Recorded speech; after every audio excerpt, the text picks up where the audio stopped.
अश्रातो ब्रह्मजिज्ञासा. गंभीर स्वराने परमहंस निरूपण करीत होते. जवळजवळ 25 संन्यासी व वानप्रस्थाश्रमी लक्ष देऊन ऐकत होते व मधून मधून माना डोलवीत होते. मी एका कोपऱ्यात बसून ऐकत होतो कसला. माझ्या कानांवर शब्द पडत होते एवढेच. लक्ष कुठे होते कोण जाणे. सहजच माझी नजर त्या साऱ्या समुदायावरून फिरली व मला नकळत हसू आले. ते सारे वृद्ध, काही लांब दाढी वाढवून भगवी छाटी पांघरलेले, तर काही दाढींचे खरखरीत खुंट बाळगून उपरणे पांघरलेले, जगाकडे पाठ फिरवलेले ते सारे मुमुक्षू त्या समुदायात मी असलेला पाहून मलाच हसू आले. मला अजून तिशी उलटली नव्हती. सुखोपभोगांचा कंटाळा येण्याला ते अजून माझे उपभोगूनच झाले नव्हते. जग मी अजून पुरते पाहिलेच नव्हते. मग त्याला कंटाळून मुमुक्ष बनणे बाजूलाच राहिले. त्या हास्याची रेषा माझ्या तोंडावर उमटून मावळते न मावळते तोच मी एकदम आश्चर्याने चपापलो. माझ्याच वयाचा पण माझ्यापेक्षा जास्त सुखासीन आयुष्याचा रुबाब अंगावर दिसणारा एक आकर्षक तरुण हळूच आश्रमात प्रवेशला. परमहंसाच्या पायाची धूळ मस्तकी लावून त्याने इकडे तिकडे बघितले व तो माझ्याजवळ येऊन बसला. जमिनीवर दृष्टी लावून परमहंसांचे प्रवचन तो एकाग्रतेने ऐकू लागला. माझे सारे लक्ष त्याच्याकडे लागून राहिले होते, पण त्याला मात्र परमहंसांच्या शब्दसृष्टीशिवाय भोवतालच्या इतर सृष्टीची जाणीव होती असे दिसत नव्हते. निरूपण संपले. श्रोतू वर्ग पांगला. त्या तरुणाने पुन्हा परमहंसांना वंदन केले व तो बाहेर पडला. माझी कुतूहल बुद्धी मला स्वस्थ बसू देईना. तो आश्रमाच्या बाहेर पडण्यापूर्वीच मी त्याला गाठले व सहज काहीतरी बोलणे सुरू करण्याकरता म्हणून म्हटले, आपण आज प्रथमच येथे प्रवचनाला आलात का? कसं काय वाटलं आपल्याला परमहंसाचं निरूपण? त्याने काहीसे उत्तर दिले. त्याचे उत्तर संपते न संपते तोच मी कुतूहलाने विचारले, या संन्याशांच्या समुदायात, या तपोभूमीच्या आवारात आपली उपस्थिती जराशी आश्चर्य वाटण्याजोगीच गोष्ट आहे नाही? बोलता बोलता माझी नजर त्याच्या टापटिपीच्या उंची पोशाखावरून त्याच्या तोंडावरील ऐश्वर्याच्या तेजावरून सहजच फिरली. त्याच्याही ते लक्षात आले. तो क्षणभर स्तब्ध राहिला. नंतर एकदम माझ्याकडे पाहून किंचित हसून म्हणाला, हाच प्रश्न मला आपल्यालाही करता येण्याजोगा आहे नाही? मी चपापलो. माझे तरुण वय, असन्यस्त वृत्ती, निरूपणातील अनावधान, माझ्या मलाच प्रतीत झालेल्या या गोष्टी शून्य हृदय दिसणाऱ्या या तरुणाच्या लक्षात आल्या होत्या तर. मी चटकन उत्तरलो, माझ्या येथल्या उपस्थितीचे कारण आहे एक. मी येथे आश्रमातच राहतो. बाहेरच्या जगाशी माझा संपर्क नाही. मी अज्ञात ठेवू इच्छित असलेल्या एका घटनेमुळे जगाने मला काही दिवस विसरावे अशी इच्छा आहे माझी. तो पुन्हा हसला व खिन्न झाला. जरा वेळाने खोल आवाजात तो म्हणाला, मलाही तसंच कारण आहे एक. जगाला विसरायची मला फार इच्छा आहे. मी बुचकळ्यात पडून त्याला आणखी खुलासा विचारणार तोच त्याच्या डोळ्यांकडे माझी नजर गेली.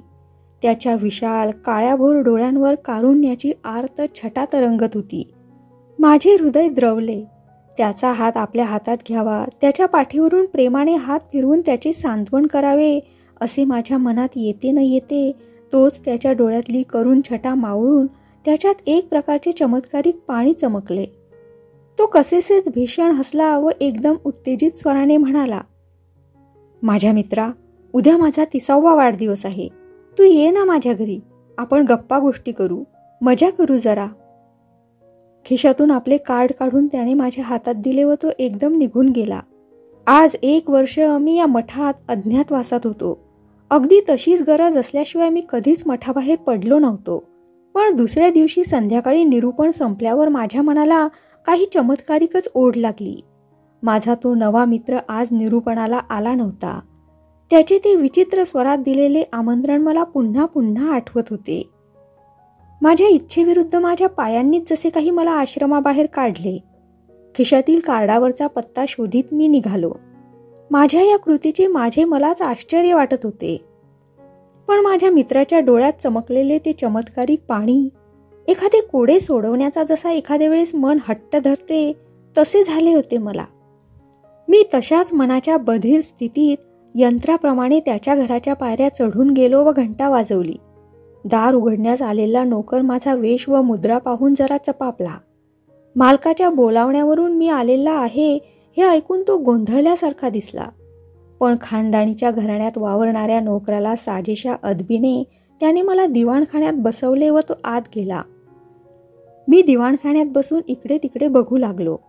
त्या दिवाणखान्याची संपन्न व अद्ययावत सजावट पाहून मी काही अचंबलो नाही. माझ्या मित्राच्या रुबाबदार चालण्या बोलण्यावरून, त्याच्या वेशमुद्रेवरून त्याच्या राहणीचा अंदाज मी केलाच होता. पण माझे लक्ष कशाने वेधून घेतले असेल तर ते भिंतीवरील मोठमोठ्या तैलचित्रांनी. माझ्या मित्राचे घराणे पुष्कळच जुने व खानदानी असावे. त्याचे 5-6 पूर्वज चित्रात विराजमान झाले होते. मी उठलो व सहज काही चाळा म्हणून प्रत्येक तसबिरीजवळ जाऊन तिचे बारीक निरीक्षण करू लागलो. तरुण, देखणे, ऐटबाज, रुबाबदार असे सारे दिसत होते ते. पण त्यांचे डोळे, मी चपापलो एकदम पाहता पाहता. त्यापैकी प्रत्येकाच्या डोळ्यात एकाच तऱ्हाचे पाणी लकाकत होते. माझ्या मित्राच्या डोळ्यात मला काल दिसले होते ना, तशाच तऱ्हेचे. माझ्या निरीक्षणात व चिंतनात मी इतका गढून गेलो होतो की माझ्याजवळ कोणी येऊन उभे राहिलेले मला काही वेळ समजलेच नाही. पण काही वेळाने मला कशी कोण जाणे त्या सुंदर स्त्रीच्या सानिध्याची जाणीव झाली. अंथरुणावर डोळा लागता लागता उशीखालच्या सुगंधी फुलांची जशी जाणीव होते तशीच. हो, फारच सुंदर होती ती स्त्री. पण केवळ तिच्या सौंदर्यानेच मला मुग्ध केले होते असे नाही. तिने मला या बसा केले. आपल्या पतीच्या व माझ्या नव्या मैत्रीबद्दल ती काहीसे बोलत होती. पण ती काय म्हणत होती याचा मला बोधच होत नव्हता. या दैवी सौंदर्याचा, या सात्विक स्निग्ध सोज्वळतेचा स्वामी होता माझा भाग्यशाली मित्र. आणि तरी तो म्हणाला होता, जगाला विसरायची माझी इच्छा आहे. माझ्या मनाला पडलेले कोडे त्याला जास्तच वेडावून टाकीत होते. माझी नजर सहजच पुन्हा त्या भिंतीवरील तैलचित्रांकडे वळली. त्या तरुणीच्या हे लक्षात आले व एकदम उत्कट स्वराने ती म्हणाली, हो, त्या तसबिरीबद्दलच मी सांगणार होते तुम्हाला. तुमच्या मनात त्या बऱ्याच भरलेल्या दिसतात. केव्हा तरी मी बोलेन त्यांच्याबद्दल तुमच्याजवळ. पण आता ते आले म्हणजे मात्र त्यांच्याजवळ आता येतीलच ते. माझ्या दृष्टीतील प्रश्न ओळखून ती म्हणाली, त्यांना आज जरा बरं नाही. कुणाला भेटू दिलं नाही आज त्यांना. पण तुमची भेट घेण्याचा हट्टच घेतला त्यांनी. ते आले म्हणजे. त्यांचा आज खरंच का 30वा वाढदिवस आहे? मी विचारले. हो, ती घाईघाईने बोलू लागली. ते पण सांगायचं होतं मला तुम्हाला. म्हणून ते कपडे बदलीत असताना मी धावत पुढे आले. ते आले म्हणजे. एरवी तुम्ही त्यांच्याशी पुष्कळ बोला. त्यांना बरं वाटेल तुमच्याशी बोलण्यात. तुमच्याबद्दल कालपासून ते मला सारखे सांगताहेत. मात्र. इतक्यात दारावरचा पडदा बाजूला करून माझा मित्र आत आला. त्या तरुणीच्या चेहऱ्यावर चिंतेची छटा उमटली. माझ्याकडे तिने आतुरतेने डोळे लावले. जणू काय मी आता जे काही बोलेन चालेन त्यावर त्या दंपतीचे सारे सुखदुःख अवलंबून होते. माझा मित्र माझे दोन्ही हात धरून स्वागत करीत होता. त्याने मला कोचावर आपल्या शेजारी बसवून घेतले. मला एक सिगरेट देऊन ती माझ्यासाठी शिलगावली व आपण दुसरी घेऊन ओढू लागला. तो सारखा बोलत होता. तो कशाबद्दल काय बोलत होता याकडे चित्तच लागेना माझे. त्याच्या डोळ्यात ते काल चमकलेले चमत्कारिक पाणी, त्याच्या पूर्वजांच्या त्या तसबिरी, त्याची ती देवतातुल्य पत्नी, तिचे माझ्याशी झालेले व अर्धवट राहून गेलेले बोलणे व त्या बोलण्याला पूरक होण्यासाठी धडपडत असलेली तिची ती आर्त उत्कट नजर, या साऱ्या गोष्टींनी माझे चित्त बहिरून गेले होते. बस मित्रा, माझा मित्र माझ्या पाठीवर हात मारीत म्हणत होता. आपली मैत्री आपण वाढवली पाहिजे. समानशील असा तू एकच माणूस मला आज कैक वर्षांनी लाभलास. जगाला तू नको आहेस ना? मलाही जग नको आहे. चल आपण दोघं कुठेतरी. त्याच्या त्या बोलण्याने मी जास्तच गोंधळून गेलो. त्याच्या पत्नीच्या जास्त सचिंत, घाबरट, कावऱ्या बावऱ्या होत जाणाऱ्या मुद्रेकडे माझे लक्ष होतेच. जास्त कमी विचार न करता मी एकदम म्हणालो, छी महाराज, आपण काय बोलताहे? कुठं आपण, कुठं मी? त्याच्या सभोवार पसरलेल्या ऐश आरामाकडे हात करीत मी म्हणालो, जगातील सारी सुख आपल्यापुढे हात जोडून उभी आहेत. माझा हात त्याच्या पत्नीच्या दिशेला स्थिरावलेला माझ्या प्रथम लक्षात आला नाही, पण त्याच्या आला. त्याचे डोळे कावरेबावरे झाले, पण मी पुढे बोलतच होतो.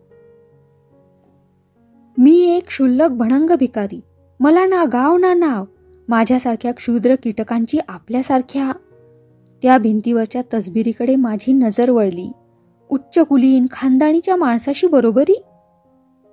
त्या तरुणाचे डोळे फारच चमत्कारिक झाले.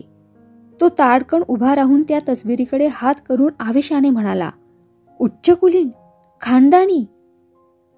ती तरुणी घाबरली व एकदम उठून 4 पावले आपल्या पतीजवळ गेली. तिने माझ्याकडे पाहिले. मी गोंधळलो. तिच्या दृष्टीत खिन्नतेची, नाराजीची स्पष्ट छटा मला दिसली. मी गोंधळलो. आपण भलतेच काहीतरी, जे बोलायला नको होते, जे मी बोलू नये अशी त्या तरुणीची इच्छा व विनंती होती, ते बोलून गेलो असे मला वाटले. काय करावे ते मला सुचेना. शेवटी मी नम्रपणे म्हणालो, महाराज, आपली प्रकृती बरी दिसत नाही. माझ्याशी बोलण्याने आपल्याला त्रास होत आहे. त्या तरुणीच्या चेहऱ्याकडे लक्ष जाताच मला बरे वाटले. मोठ्या संकटातून सुटल्याप्रमाणे तिने एक निश्वास टाकला. मी मोठ्या उमेदीने पुढे बोलू लागलो. आपण काल बोलावल्याप्रमाणे आपल्याला भेटायला व बधाई द्यायला आलो होतो मी. आज आपला 30वा वाढदिवस आहे असं आपण म्हणाला होता. देव करो आणि असे अनेक. पण माझ्या या शब्दाबरोबर त्या दोघांच्या चेहऱ्यात जो बदल झाला त्याने मी दचकलोच. त्या तरुणाचा चेहरा, त्याला मी काल पाहिलेला नसता तर त्याला मी एक शुद्ध वेडाच समजलो असतो. 30वा वाढदिवस, 30वा. तो भ्रमात बरळल्यासारखे बडबडला. भिंतीवरच्या तसबिरीकडे आपली घट्ट वळवलेली मूठ करून तो क्रुद्ध आवाजात ओरडला, खानदानी घराणे, खानदानी. दात ओठ खात 4-5 ग्राम्य शब्द त्याने उच्चारले व त्या तसबिरीवर धावून जाण्याचा आविर्भाव तो करू लागला. आणि ती तरुणी, तिच्या मुद्रेचे मी कसे वर्णन करू? तो सौम्य, स्निग्ध, सोज्वळ, देवता समान चेहरा माझ्या शब्दांनी इतका विकृत होऊन गेला होता. त्या पापाबद्दल विधात्याने मला जन्मोजन्मी नरकात खितपत पडण्याची जरी शिक्षा दिली असती, तरी ती मला वाटते माझ्या पापाच्या मानाने अपुरीच पडली असती. ती आपल्या पतीच्या अगदी जवळ येऊन उभी राहिली होती. त्याचे दोन्ही खांदे धरून त्याला आपल्या हृदयाशी घेत कोमल हळुवार शब्दांनी ती त्याला शांत करीत होती. नका गडे, नका असा त्रास करून घेऊ. माझ्यासाठी तरी शांत व्हा ना. चला, आपण थोडी विश्रांती घ्या. हे आपले मित्र थांबतील आपली विश्रांती घेऊन होईपर्यंत. असे आणखी कितीतरी तऱ्हेने आर्जव करून तिने आपल्या पतीचा मनस्ताप जरासा सौम्य केला व त्याला घेऊन ती घरात गेली. माझ्या मनाची मेल्याहून मेल्यासारखी स्थिती झाली होती. जमीन फाटून आत मी गडप होईन तर बरे असे मला सारखे वाटत होते. पण ती उभयता तेथून निघून गेल्यावर तेथून बाहेर पडण्यासही माझे मन घेईना. माझे पाय जसे काही एखाद्या अज्ञात आकर्षणाने जागच्या जागी खिळून राहिले होते. एक तर त्या अश्राप माऊलीची झाल्या अपराधाबद्दल क्षमा मागितल्याशिवाय मी तेथून जाणे माझ्या मनाला योग्य वाटत नसावे. शिवाय या साऱ्या कोड्यांचा काहीतरी उलगडा व्हावा अशी इच्छा व उत्कंठा माझ्या मनाला लागून राहिली होतीच. माझ्या अपेक्षे व इच्छेप्रमाणे ती तरुणी थोड्या वेळाने दिवाणखान्यात परत आली. अतिशय श्रमाने माणूस दमून जावा त्याप्रमाणे तिच्या चेहऱ्यावर ग्लानी दिसत होती. तिच्या त्या क्लांत मूर्तीला पाहून पश्चातापाने पोळलेले माझे हृदय जास्तच तडफडू लागले. मी पुढे होऊन खिन्न स्वराने म्हणालो, माई, मी तुमची क्षमा कोणत्या शब्दांनी मागू? या दुर्भागी प्राण्याचा ज्याच्याशी संबंध येईल त्याला दुःखाचीच प्राप्ती व्हावी असा परमेश्वराचा मला शापच आहे की काय कोण जाणे. माझ्या शब्दात व्यक्त झालेली माझ्या हृदयातील तळमळ तिला जाणवली. त्या साध्वीचे नवनीत कोमल हृदय माझ्या दुःखाने विरघळले असावे. आपल्या दुःख मूर्छेतून एकदम जागृत झाल्यासारखी ती चटकन म्हणाली, छे छे, भलतंच एखादं. आमच्या दुर्दैवानंच आमच्या नशिबी दुःख लिहिलं आहे, ते आम्ही भोगत आहोत. त्यात तुमच्याकडे काय बरं बोल? तुम्ही अगदी काही मनाला लावून घेऊ नका. बसा ना. तिच्या प्रेमळ शब्दांनी माझे हृदय काहीसे शांत झाले. एका ठेंगण्याच्या वर्तुळाकार आसनावर मी बसलो व तिच्याकडे पूज्य बुद्धीने नजर लावली. ती काही वेळ स्तब्ध होती. माझी नजर तिच्याकडून भिंतीवर टांगलेल्या त्या मोठमोठ्या तसबिरींकडे मला नकळत वळली. माझी नजर तिकडे गेलेली पाहून ती एकदम म्हणाली, त्याबद्दलच सांगणार होते मी तुम्हाला, पण राहूनच गेलं. पाहिल्यात या तसबिरी नीट? कसे एक एक जण राजविंड्या आहेत नाही? पण या राजविंड्या घराण्याला एक भयंकर शाप आहे. तिने एक दीर्घ उसासा टाकला. माझ्या उत्कंठेची तार ताणून तुटण्याच्या बेतात आली. वयाची 30 वर्ष या सर्वांची आनंदात मौजेत गेली, पण नंतर एखाद्या झाडावर अकस्मात वीज पडून ते जसं उभंच्या उभं जळावं तशी ऐन उमेदीत यांची अवस्था होई. एक प्रकारची वेडाची लकीर त्यांच्या वागण्यात वारू लागे व वर्षाच्या आत ते पार वेडे होऊन आपल्या मुला माणसांच्या दुःखाचं केवळ कारण होऊन राहत. आता माझ्या डोक्यात लख्ख प्रकाश पडला. माझ्या मित्राला आज 30 वर्षे पुरी होत होती. माझ्या मनातला विचार समजूनच जशी काय ती म्हणाली, आज त्यांना 30 वर्ष पुरी झाली. आज 8 दिवस त्यांची मनस्थिती भयंकर झाली आहे. इतका वेळ उसने आणलेले तिचे धैर्य पुन्हा गळाले व तिच्या डोळ्यातून अश्रू वाहू लागले. कालपासून त्यांनी हट्ट धरला आहे की मी आमच्या श्यामला घेऊन माहेरी जावं, पण कशी बरं जाऊ यांना सोडून? ती जास्तच पुंजू लागली. मला तिच्या दुःखाबद्दल कळवळा दाखवावा का तिच्या अपूर्व त्यागी ममतेबद्दल तिची वाखाणणी करावी हेच समजेना. ती पुढे बोलू लागली, मला भीती वाटते. एखाद्या वेळेस ते माझा डोळा चुकवून नाहीसे होतील. आताशा ते नेहमी म्हणतात, मी जर नाहीसा झालो तर तुमच्या सुखातला काटा दूर होईल. दुःखावेगामुळे तिला काही वेळ बोलवेना. थोड्या वेळाने डोळे पुसून किंचित शांत होऊन ती मला म्हणाली, म्हणून आज मी तुमची सारखी वाट पाहत होते. तुमचं ते ऐकतील. त्यांच्या अशा नाहीसं होण्यानं आम्हाला सुख होणं तर राहिलं बाजूलाच, पण केवढे दुःखाचे डोंगर आमच्यावर कोसळतील हे तुम्ही सांगाल त्यांना नीट समजून. ते गेले तर मी क्षणभर तरी जिवंत राहू शकेन का? पुन्हा तिला जोराचा हुंदका आला व तिने पदराने आपले तोंड झाकून घेतले. मी तिच्या त्या दैवी भावनांच्या साध्या पण अद्भुत आविष्कारापुढे निशब्द व स्तिमित होऊन बसलो होतो. मला भास झाला, माझ्या मित्राचे ते सारे पूर्वज भिंतीवरून पुढे वाकून तिच्या दीन पण आदरणीय मूर्तीकडे आशेने कौतुकाने टक लावून पाहत होते. माझ्या मनात विचार आला, पूर्वजांच्या पापाची फळे माझ्या मित्राला भोगावी लागली खरी, पण अशा प्रेमळ निरागस निस्वार्थी जीवाची जन्माची जोड त्याला लाभावी म्हणून त्याच्या पूर्वजांची कितीतरी पुण्याई खर्ची पडली असेल बरे.